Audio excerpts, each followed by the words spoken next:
PCR class, and we had discussed the designing of PCR primers, and I think we had also discussed the writing PCR program, right?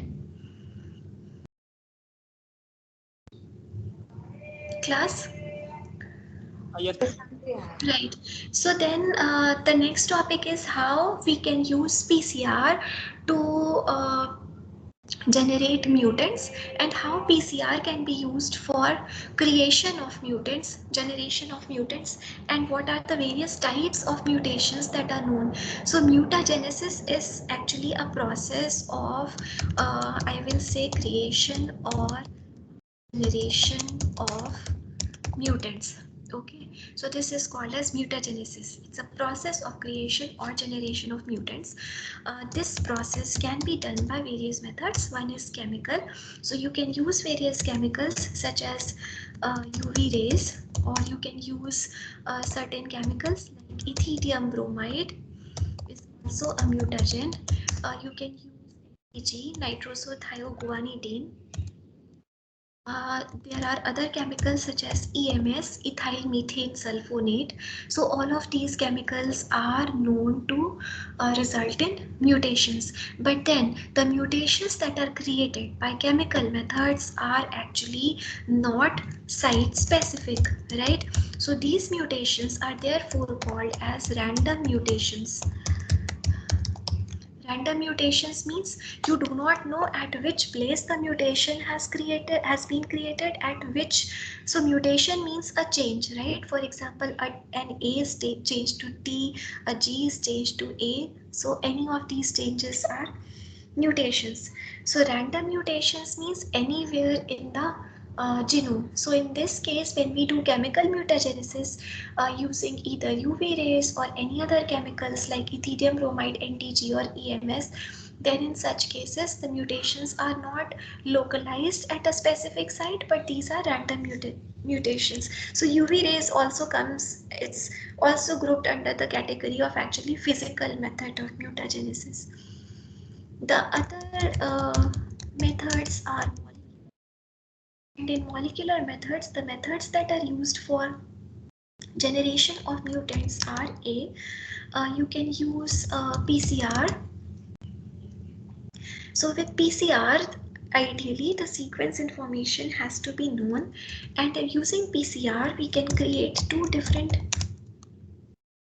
ways. So one is random and the other one is site specific, or it is as site directed mutagenesis. By playing with the conditions, by playing with the selective enzyme, or by playing with the buffer concentrations, we can actually do either random mutagenesis using PCR, or we can do site directed mutagenesis using PCR. So I'm going to discuss these in detail, like how PCR can be used for mutagenesis, but let's discuss a little more detail on mutations first, the various types of mutations. So the mutations can be classified based upon either the impact on the protein sequence, or on the structure, or on the function, or on the fitness of the host.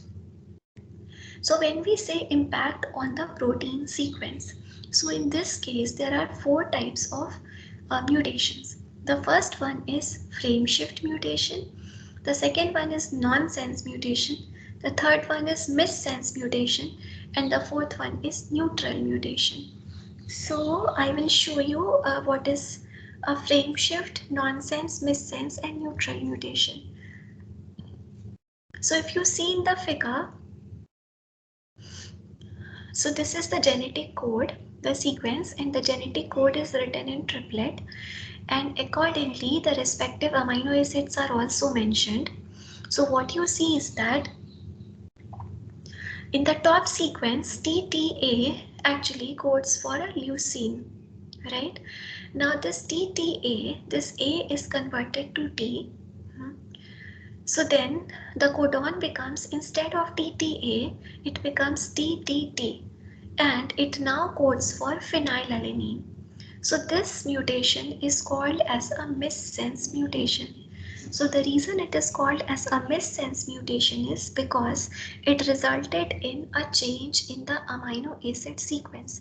So there was one change in the nucleotide sequence, but this resulted in a change in the amino acid, which will result in the change in the protein. The second one is nonsense mutation. So nonsense mutation is a mutation which results in the conversion of a codon to a stop codon. So a codon which is coding for an amino acid is actually converted to a stop codon. So if you see over here the same leucine TTA, but in this case instead of the third position where A was converted to T, for missense here T is converted to G, and this TGA became a stop codon. So this mutation is called as a nonsense mutation.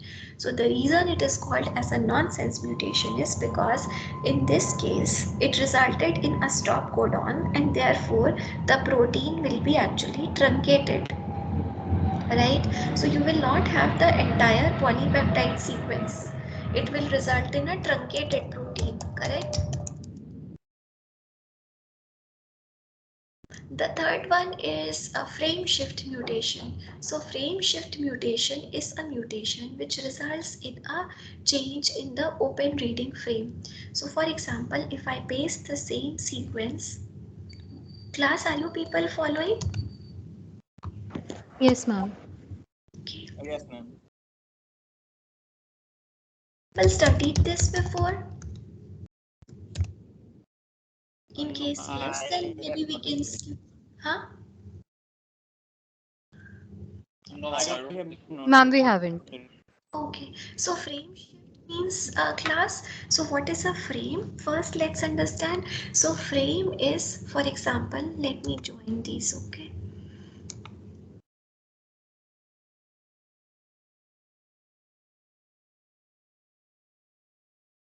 Okay, so in this case, what is a frame? So this whole sequence can be, when we make a space like this, so this is one open reading frame, okay? Starting with ATG. Now you can have a situation, okay? You can have a situation that the sequence is like this, okay? So in this case, you can have either, let me paste it, another. So there are actually 3 frames possible.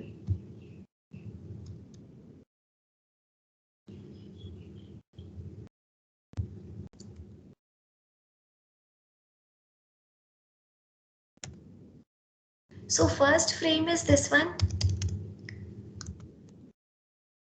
Are you getting my point? The first frame is this one. Second frame can be this one. So this is what is meant by a frame. Third frame is this one.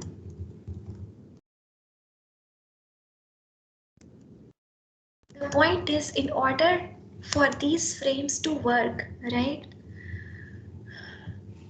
And in order that these frames result in a functional protein, you need to have an initiation codon, because the initiation codon will only result in the synthesis of the protein, right? Initiation codon is the codon from where the translation, the protein synthesis begins, and for prokaryotes the initiation codon is usually ATG or GTG, right? So if you have ATG, then you will have a functional protein. But in case if there is a shift in frame which is shown in either the second row or the third row, then this will not result in a functional protein. So the point is how this frame shift can happen. What is frame shift? So the frame shift can happen by two ways, either by deletion. So for example, let's say that this G gets deleted, right? So now what will happen? The ribosome will see this triplet now, correct? Correct? Yes, ma'am.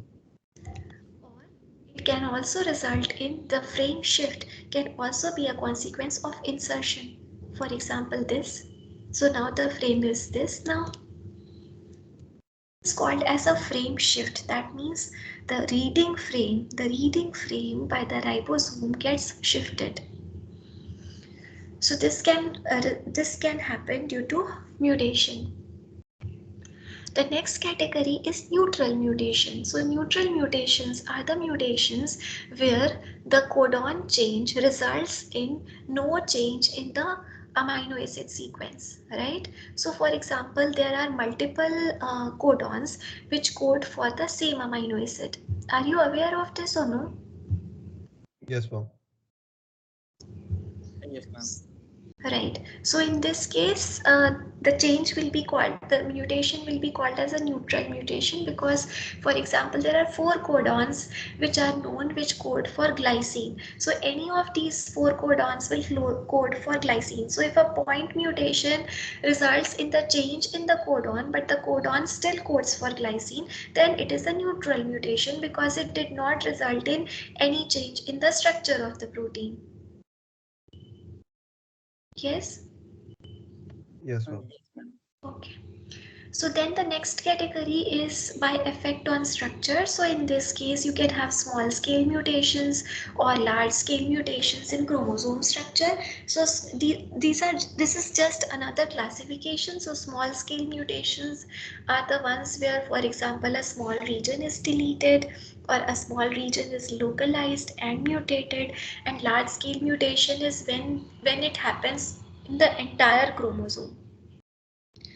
By effect on function, it is loss of function of mutations. So when we say loss of function of mutations, that means when you, for example, a deletion or an insertion, let's say, resulted in a change, and that change made the protein completely non-functional. So this is loss of function.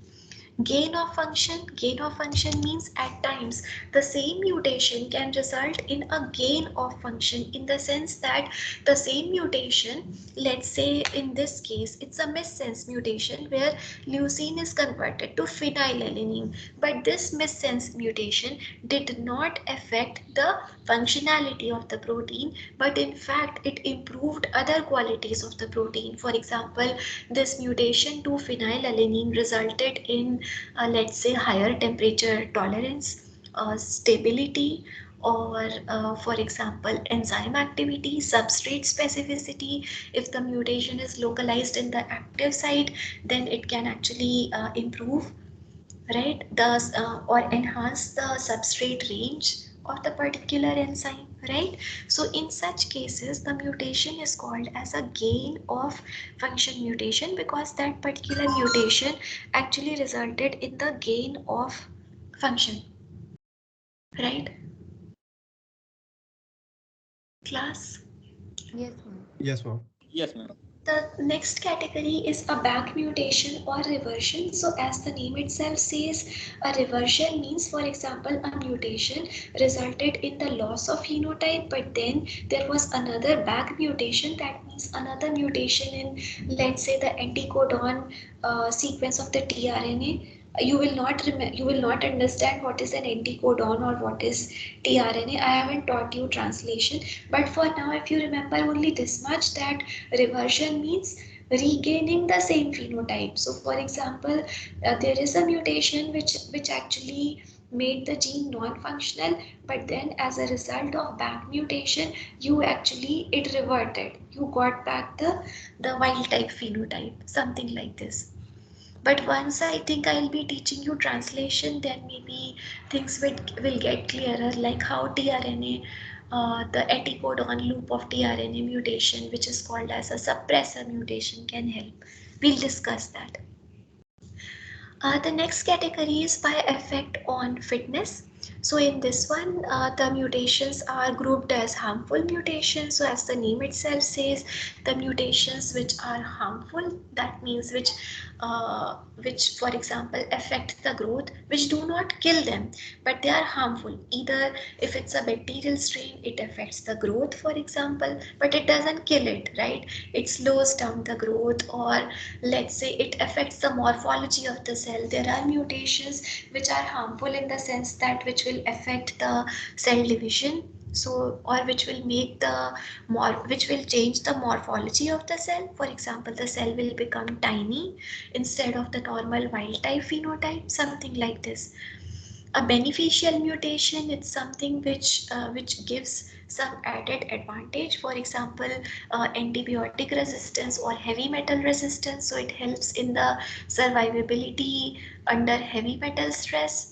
So it's a beneficial mutation, because then because of this the bacteria is able to survive. Some of these mutations are lethal mutations. So in this case, lethal, as the name itself says, that it's going to result in killing of the cell. It's lethal. It will affect the survivability of the cell, so the cells won't be viable. So when you have a lethal mutation, that means class the genes which are responsible for it are actually essential genes. So any mutation in essential genes can result in lethality. The last category is again neutral mutations. So these mutations are the ones which do not affect the fitness. So this is just about the classification. So before I teach you like the ways of doing mutagenesis by PCR, let's discuss why why at all we need, based upon what we discussed just now.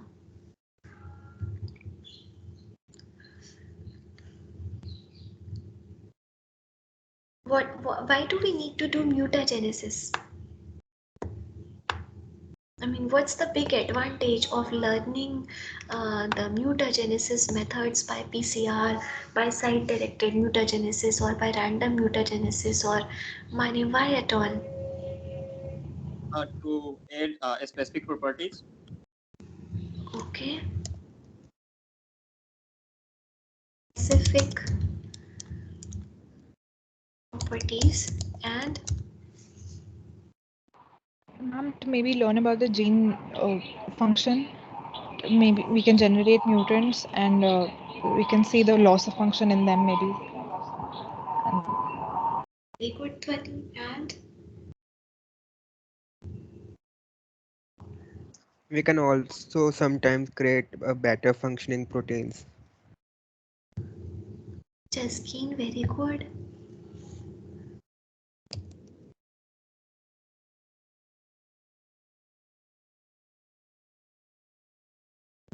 And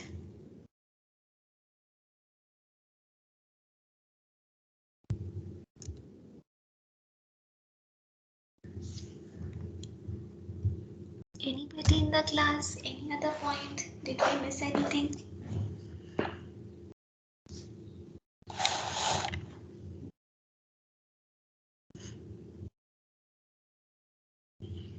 Ma'am, disease preventing Huh? or preventing disease. Your voice is echoing, Ratnesh. Could not follow. Say it again. Anybody could hear what he said? Huh? When he said to understand and prevent diseases. Three students were speaking together. He Bhavya, was saying that we can use it to understand and prevent diseases, because certain, like for example, certain neurological diseases involve mutation in a certain gene, or okay. even cancer. Bhavya was saying something. I heard his voice. I was saying about vaccines. Okay. Okay. And? But that's it.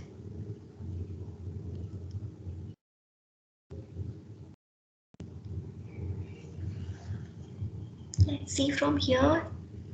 So you have covered, yes, what about essential genes?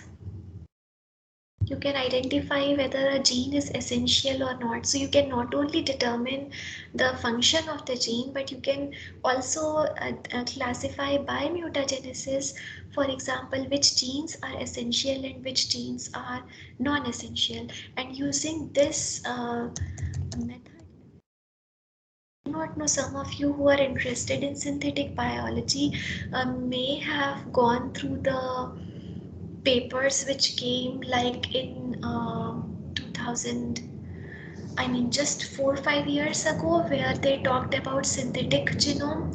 So they deleted what they deleted. What they did was they created an artificial genome of mycoplasma, and they created what is called as a minimal genome. And a minimal was created because they actually removed all the genes which were non-essential. So they thought that why the cell is carrying, for example, for E. coli, why the cell is carrying 4.66 megabases. If there are genes which are non-essential, let's get rid of them. And then if we get rid of them, can the minimal genome, can the bacteria survive with the minimal genome, and then can what are the changes in its physiology in terms of growth, in terms of any other phenotype. So these kind of studies also people do, not only for microorganisms but for some eukaryotes as well. So you can actually identify whether a gene is essential or not. Okay, so then let's first start with random mutagenesis.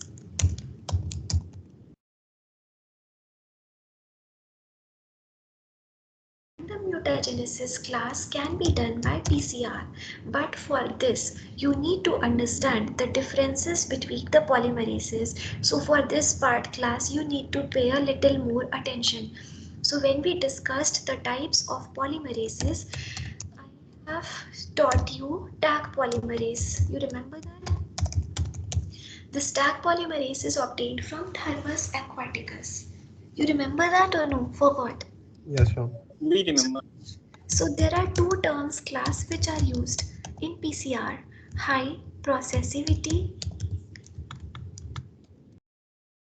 and high fidelity. Okay, so high processivity means this Taq polymerase has very high processivity. That means it can actually, for example, we discussed that the extension rates are 1 kb per minute, right? So this is high processivity. It's really fast. What is high fidelity? High fidelity means there is a term which is used which is called as proof reading activity. So what happens is that, now this part you need to pay attention. So what happens is that class, this Taq polymerase is also like a DNA polymerase. It's a DNA polymerase only. It is just that it is obtained from Thermus aquaticus. So this DNA polymerase has actually 5' to 3' polymerase activity, right? And there are some polymerases which have 5' to 3' exonuclease, right? And there are some which have 3' to 5' exonuclease activity. So what happens is that class, so this is in general, the polymerases have different types of these activities.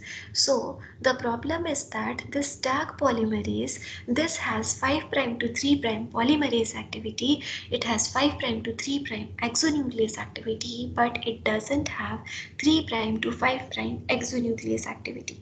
Now, what is the problem with this? So when you do not have, so this is called as proofreading activity.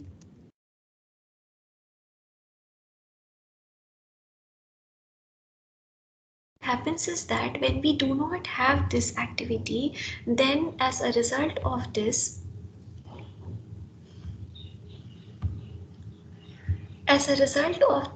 the Taq polymerase can create errors.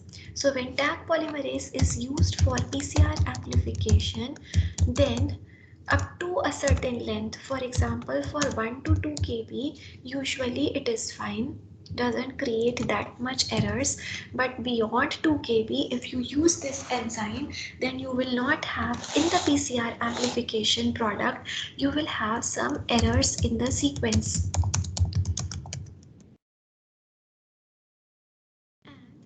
The other point is that, and therefore this Taq polymerase is not used for amplification of genes which are used for example, any essential gene or any gene which you want to use for therapeutic purposes. For example, people are now producing insulin, erythropoietin, which is used for enhancing the hemoglobin, or GCSF, or human chorionic gonadotropin.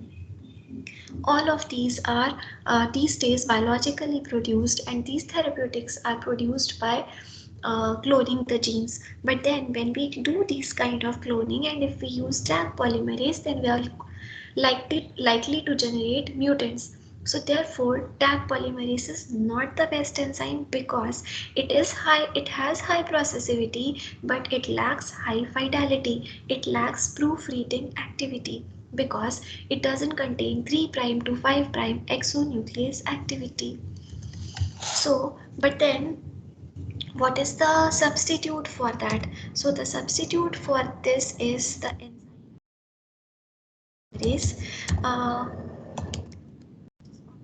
from the bacterial strain Pyrococcus furiosus, and this particular polymerase has it's a very high fidelity enzyme,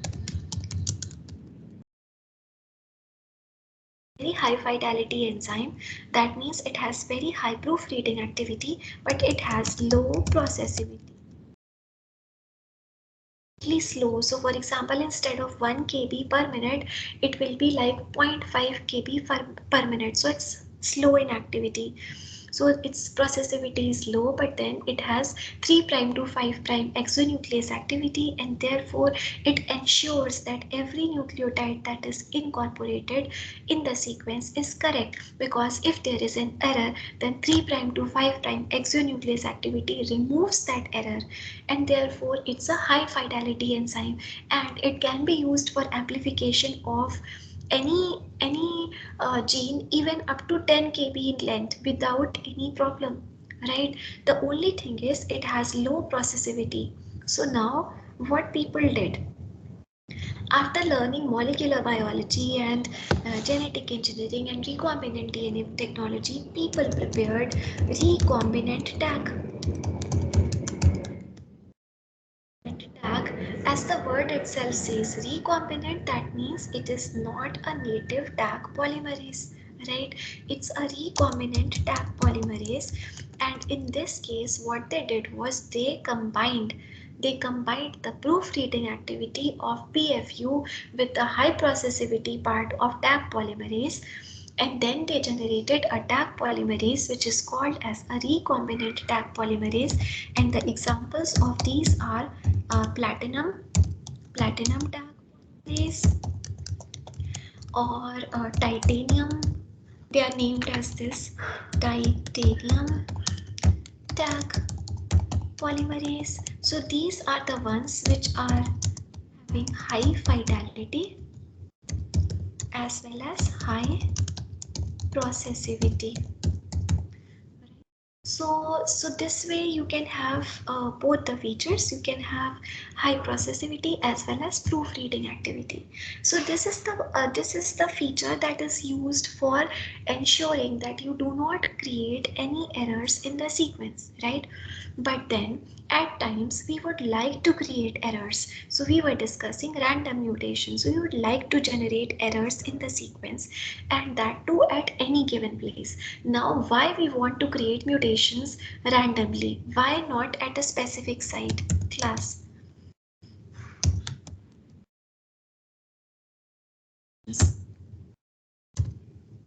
Why we want the mutation to happen anywhere? Why not at a defined site? Yes?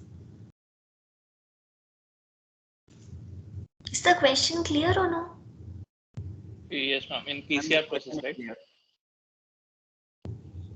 So tell me why. Like I mean, at a specific defined place, then it might be a place which might be important for testing uh, the amplified DNA. But if it's a random mutation, Say it again, if it's a random mutation, then it might be at different places. So some DNA might be significantly altered, but most of it wouldn't be significantly altered. So it would give the right test. Okay. Anybody else?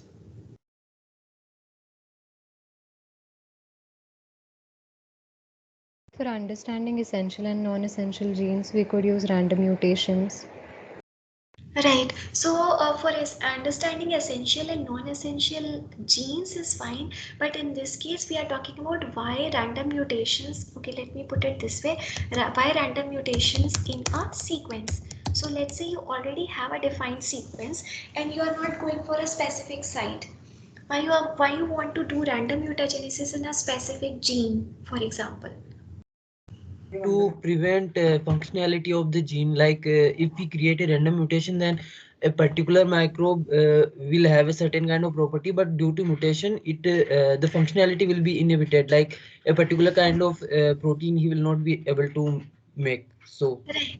Right. So the point is when we decide that okay, in this particular gene or in this particular sequence we would like to go for random mutagenesis. So in this case, class, the reason is because first, when you do not know, for example, in the protein, I do not know whether you have studied this, that in proteins, right?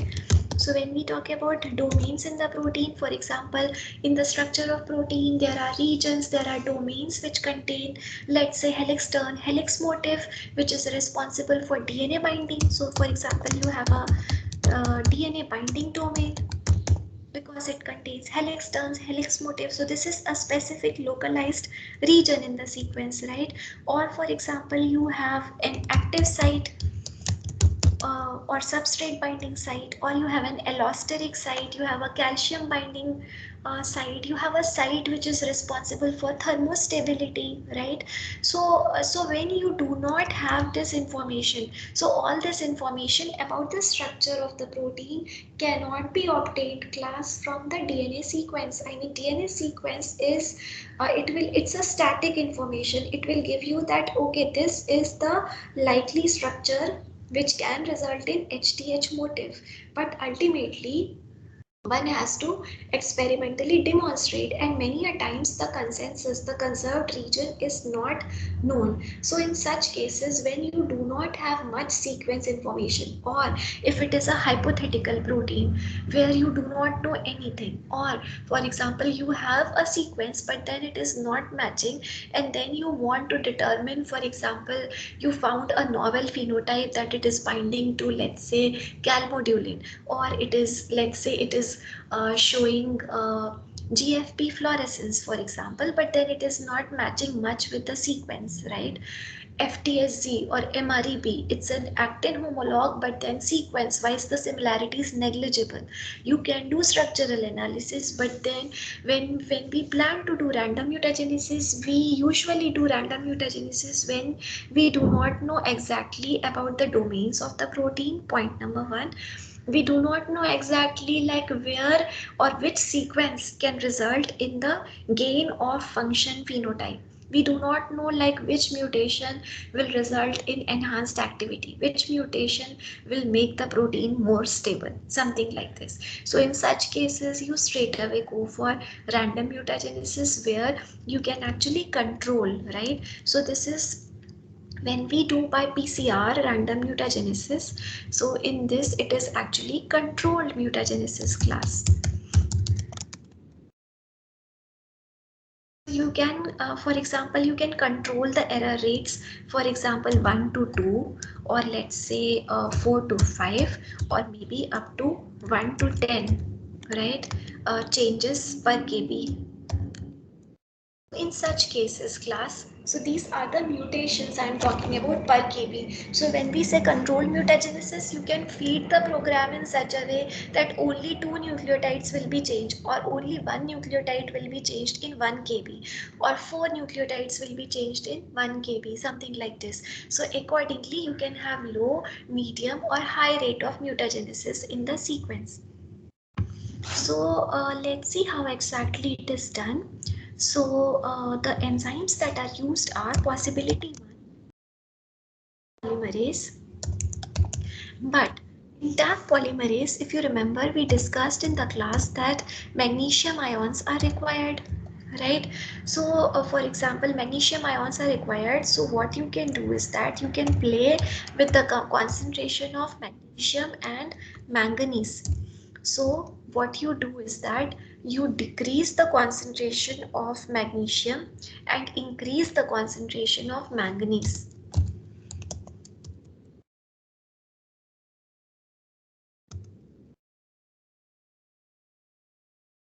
You decrease the concentration of magnesium and increase the concentration of manganese, and this will result in actually mutation. So people have optimized the magnesium concentrations and determined that when you have, for example, 100 millimolar of magnesium sulfate and 150 millimolar of manganese sulfate, then you are going to have an error of about 4 to 5 nucleotides per kb. So accordingly, different conditions have been worked out, and you can play with the buffer concentrations and you can create different mutations.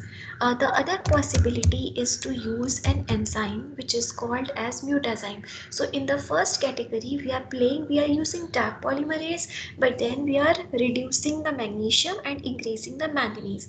In this case, there is an enzyme which is commercially available from a company called Stratagene,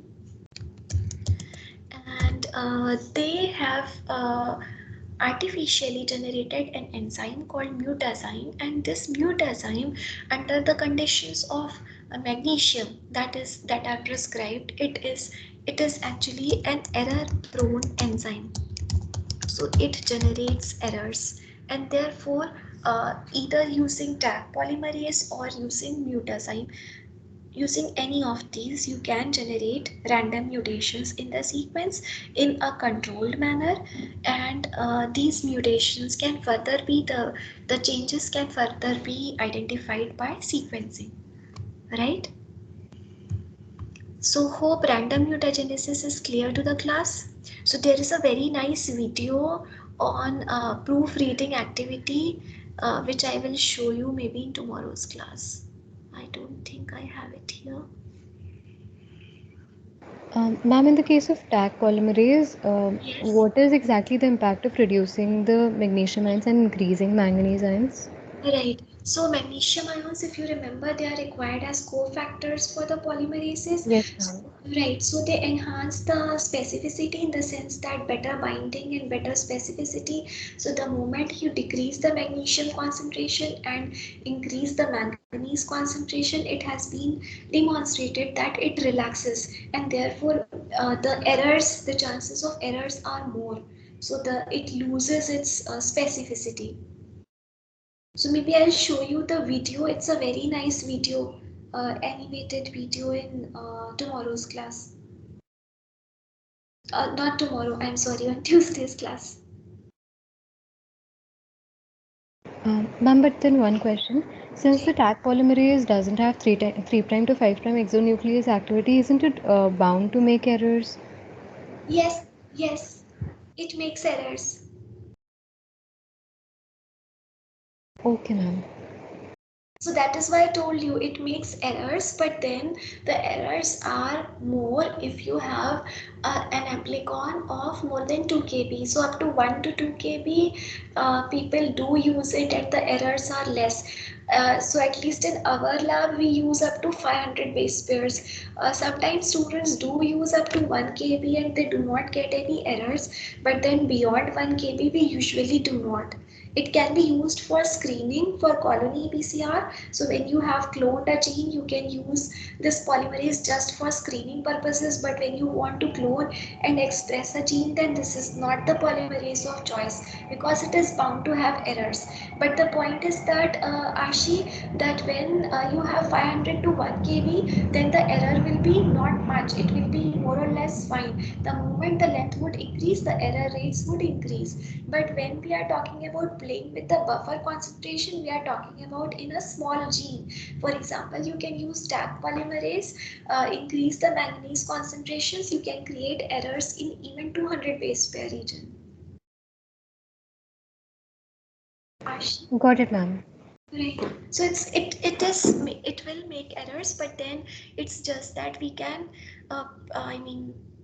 control the amount of error, something like this. Ma'am, so Taq polymerase Taq polymerase. creates error. Hmm? I'm saying Taq polymerase makes errors in Thermus aquaticus or also. So yes, so that is another thing that many of these thermophilic or hypothermophilic strains, they you will find, and in general bacteria also, they you will find that when we talk about gene cloning, even in our lab or in everywhere, globally, I would say, even DH5 alpha that is used as a cloning host, people streak it once and then every time it is a good idea to go back to your glycerol stock and streak afresh, because there are chances of errors always.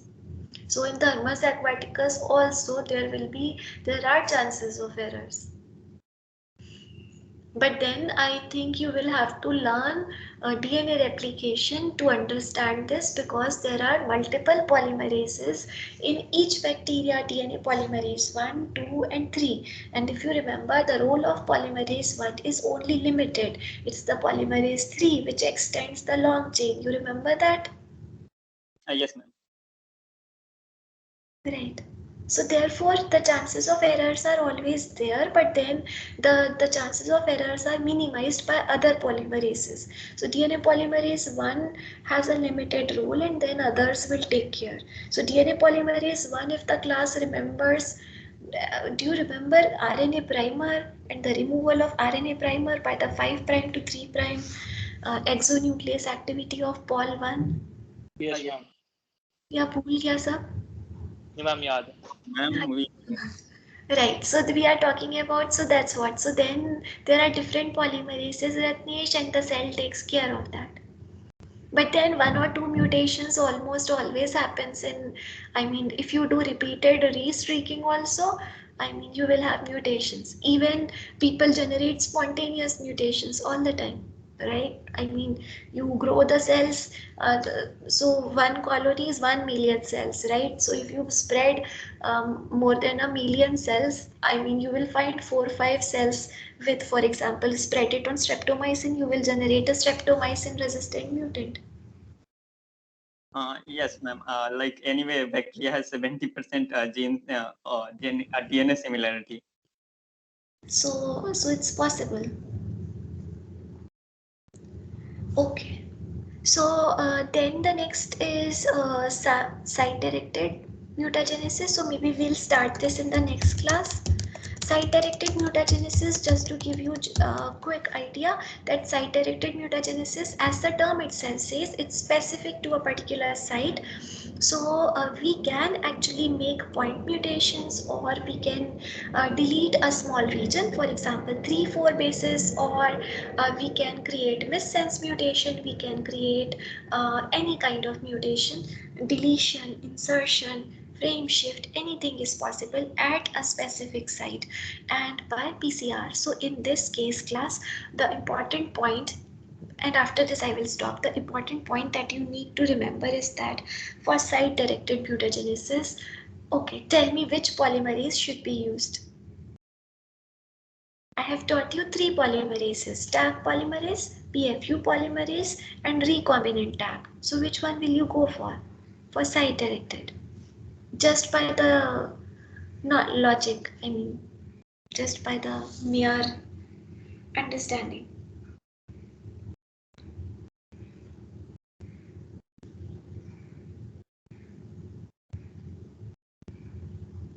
No? Oh, okay, think about it, then we will discuss this. High fidelity. Very good, Jasky. Excellent. High fidelity. Why? Because you do not want random mutagenesis. If we do not use high fidelity enzyme, then it will make errors elsewhere as well.